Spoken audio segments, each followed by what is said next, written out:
নমস্কার বন্ধুরা, আমিষ ফেলে নিরামিষ পরিবারে আপনাদের সবাইকে স্বাগত জানিয়ে আজকে আবার একটা নতুন রেসিপি নিয়ে এসেছি। আজকে কোনো রান্নার রেসিপি নিয়ে আসিনি, আজকে একটা ফলের মাখা রেসিপি নিয়ে এসেছি। ঠিকই ধরেছেন, পেয়ারা। আমি এখানে মোটামুটি 3টে মতন পেয়ারা খুব ভালো করে প্রথমে ধুয়ে নিয়েছি। ধুয়ে নিয়ে ওপরের অংশ আর সামনের অংশ কেটে বাদ দিয়ে ছোট ছোট টুকরো করে নিয়েছি। এবার এইভাবে কাটছিলাম, আমার বড় মেয়ে আমাকে সাহায্য করলো, বললো আরও ছোট ছোট করে কাটো, তাহলে খেতেও খুব ভালো হবে, মশলাটা সমানভাবে সব জায়গায় মিশবে। ওই জন্য পেয়ারাগুলো লাস্ট অবধি ওই কেটে আরও ছোট ছোট টুকরো করে কেটে দিল।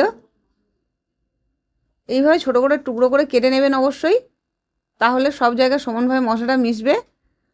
আর অল্প লোক হলেও তার মধ্যে আপনারা সমানভাবে সবাইকে দিতে পারবেন। দেখবেন এই রান্নাটা আপনারা এই রেসিপিটা একবার যদি বানান, দেখবেন আপনারা সবাইকে দিয়ে কুলোতে পারছেন না, এত সুস্বাদু লাগে। এখানে আমি 2টো কাঁচা লঙ্কা ছোটো ছোটো মিহি করে কেটে নিয়েছি, আর নিয়েছি এর মধ্যে সামান্য একটু লঙ্কা গুঁড়ো, একটু বিট নুন নিয়েছি, একটু সস নিয়েছি, টমেটো সস, আর একটু এর মধ্যে দিয়েছি কাসুন্দি, 2 চামচের মতন কাসুন্দি দিয়েছি, একটু সামান্য দিয়েছি গোলমরিচের গুঁড়ো। এইভাবে নুন, গোলমরিচের গুঁড়ো, একটু চিনির গুঁড়ো দিয়েছি, সামান্য, খুব সামান্য, যেহেতু পেয়ারা মিষ্টি হয়।